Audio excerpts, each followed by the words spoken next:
Máte radi bicyklovanie a ste z Bratislavy alebo nejakého blízkeho okolia?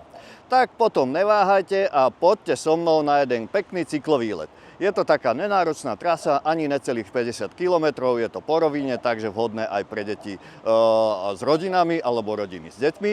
Pôjdeme po pravej strane Dunaja, potom sa prevezieme lodičkou na ľavú stranu Dunaja a okolo vlastne Slovnaftu, okolo krásneho bufetu, kde si môžete dať vynikajúceho hejka, sa vrátime naspäť. Takže ak ste zvedaví, poďte so mnou.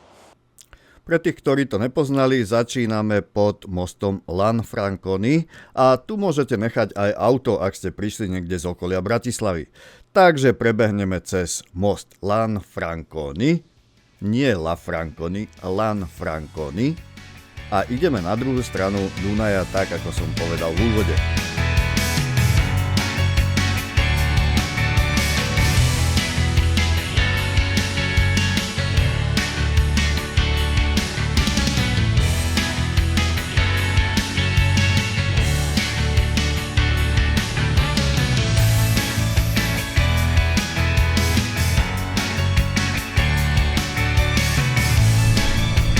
No, zábava na Tyršáku graduje, teraz rovna ne, ale bufety sú otvorené, takže dá sa tu niečo zjesť, vypiť, len sa tu nezabudnite, ešte máme väčšinu cesty pred sebou, ale budeme sa tadeto vracať, takže na záver nech sa páči, ale teraz ideme ďalej.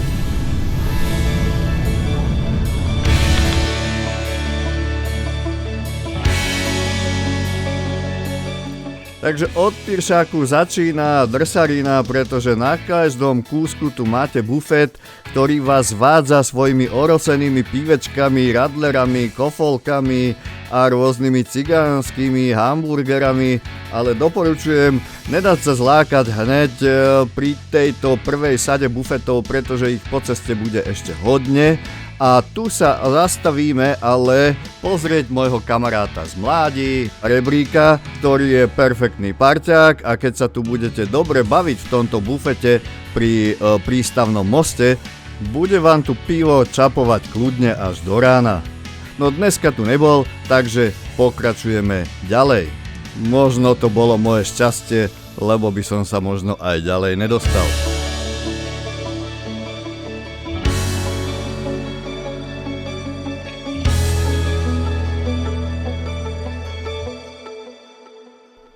Kúsok ďalej sa cyklochodník rozdvojuje, ale môžete si kľudne vybrať, či idete tým spodným alebo vrchným.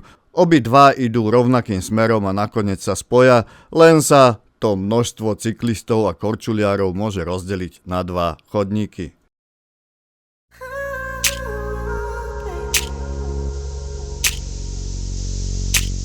No a to sme už pri najnovšom diaľničnom moste, ktorým si môžete cestu skrátiť na druhú stranu, čiže komu sa nechce ísť do Čuňova, môže to skrátiť tadeto, ale to by ten výlet asi nestal za veľa. Nebojte sa, diaľničnú známku tam na bicykel nepotrebujete. No a pre tých odhodlaných pokračujeme ďalej. Inak, ak by bolo tesno na tejto hrádzi, môžete ísť aj tou cestou napravo vedľa kanála. Tade auta nechodia a môžete tam v pohode ísť na bicykli.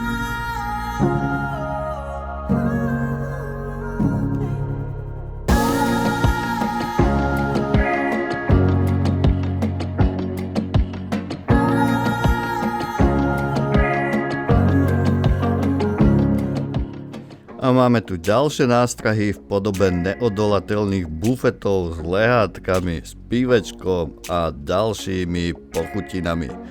No, ja som ešte odolal. Ale je fakt, že teraz bude chvíľu prestávka, takže ak ste smední, kľudne doplňte.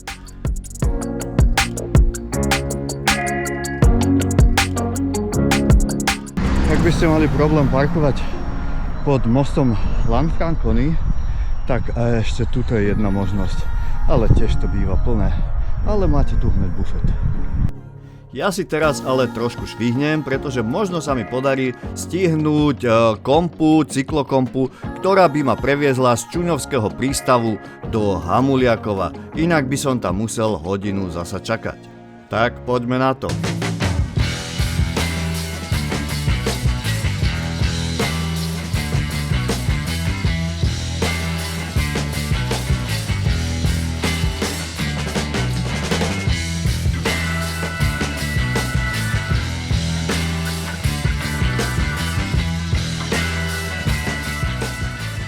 tesne pred prístavom a som zvedavý, či pôjde teraz kompa. Mám dilemu, či na ňu ísť, lebo neísť. Chcel som tu ešte urobiť pár záberov dronom na ten vodný areál, na priehradu, ale asi keď pôjde kompa, tak neodolám a pôjdem. No a tomuto sa hovorí, kto príde neskoro, tak ten sa má. Už druhýkrát sa mi stalo, že som prišiel v podstate už tak, že som sa nezmestil na tú klasickú kompu, ktorá premáva medzi Čuňovom a Hamuliakovom. Mimochodom, to je tá, ktorú vidíte pred nami, kde sa tlačia tí ľudia na tých plastových stoličkách. No ale títo ľudia sú tu tak skvelí, že keď sa nezmestíte na tú hrkotálku, tak vás odvezú takouto luxusnou loďou alebo minule rýchločlnom. Takže naozaj sa oplatilo prísť trošku neskôr a vidíte, aké sme tu mali úžasné pohodlie. Tým nechcem nabádať, aby ste všetci chodili neskoro, ale my sme si to teda pekne vychutnali.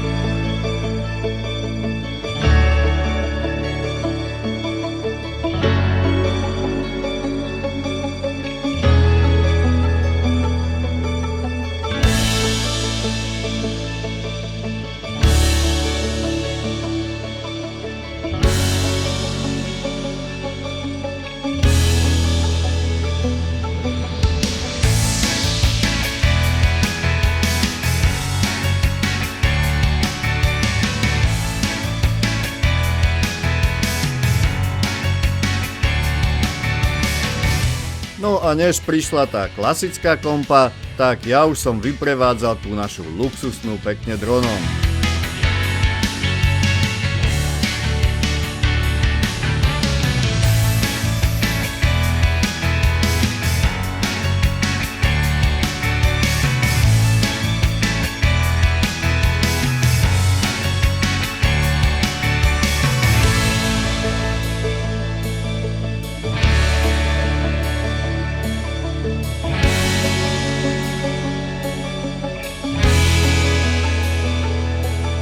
Pozrel som si ešte týpka na vodnom skútri. No a vyrazil som po druhej strane smerom Slovnaft. Netrvalo mi to však dlho a zbadal som jeden bufet, ktorému som už ozaj neodolal. Hudba, tanec, klobása, pohodička, klídeček a ešte výhľad k tomu. No dá sa toto obísť?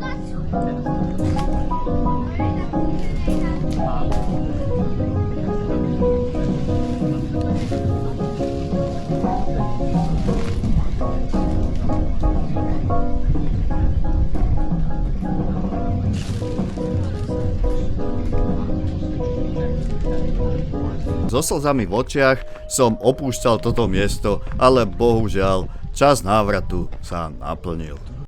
Cesta po hrádzi k Slovnaftu je relatívne nudná, je to samá rovina, ale je tam ešte po ceste jeden bufetík. No ale keď si to chcete spestriť a máte ešte nejaké sily, je tu jedna veľmi pekná cestička, taká trošku obchádzka, ale je to po asfalte, nejakým chráneným územím, po rovine, nenáročné, ale veľmi pekné. Takže keď si to chcete trošku predĺžiť, tak skúste. Ja som ale v tomto prípade zvolil tú nudnú variantu, pretože som sa celkom tešil na toho výborného hejka v bufete, ktorý je v prístave pri Slovnafte. Ale keď odbočíte z trasy len kúsok smerom k Dunaju, tak tu môžete nájsť aj takéto romantické miesta na rôzne aktivity, trebárs v Dvojici, ale pozor na komáre. No a to už je koniec hrádze na ľavom brehu Dunaja a toto vpravo, tak to je ten ospevovaný bufet. Keby sa dalo nahrať na video, ako to voňalo a ako to chutilo, to by malo to video hned iné grády. No, takže parádne najedený. Môžem sa vydať na cestu domov, jak sa mi nechce. Ale snad sa rozhýbem, takže ideme na to. Ale hejk zašlapal a ja som sa rozšlapal.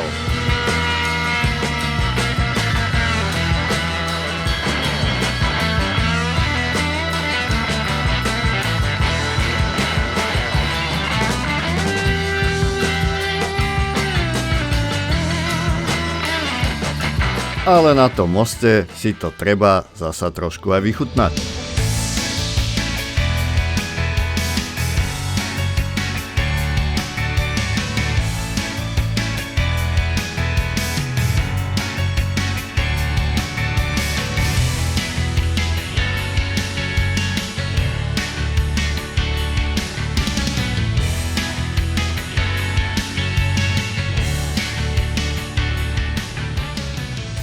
No a keďže som sa v prístave dobre najedol, tak ma aktuálne húpačky a preliesky na Tyršáku nelákali a bufety som mohol tiež obísť.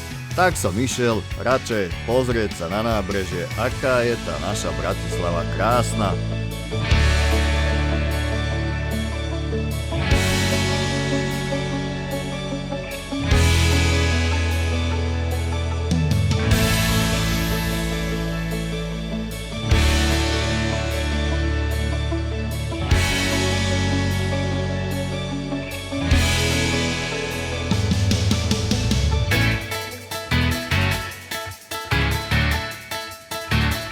No odtiaľto už len po známej trase, ako sme išli späť pod most Lanfranconi.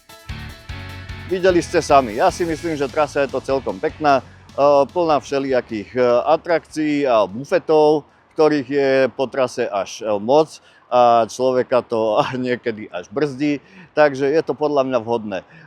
Jednak pre rodinky, jednak pre rekreačných cyklistov, ale je to aj pre tých, čo chcú vydusiť nejaké výkony. Nie trhať zrovna kilometre, lebo 50 kilometrov pre týchto športovcov nie je zas tak veľa, ale dá sa tu pekne vydusiť a šlapnúť do pedálov a ešte je tu výzva, kde na vás číhajú nástrehy práve v podobe tých bufetov, takže je to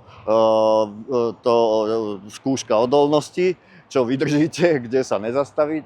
Ja si myslím, že je to veľmi pekný okruh, ktorý je veľmi variabilný, ešte sa dá všelijak skracovať, predĺžovať.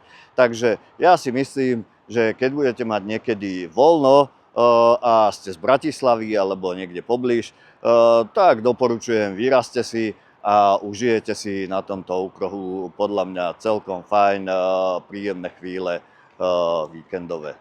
Takže zatím sa majte a vidíme sa zase niekedy pri ďalšom videu s Coxom. A nezabudnite si dať odber, aby vám neušli ďalšie takéto moje tipy na výlety. Zatím sa majte.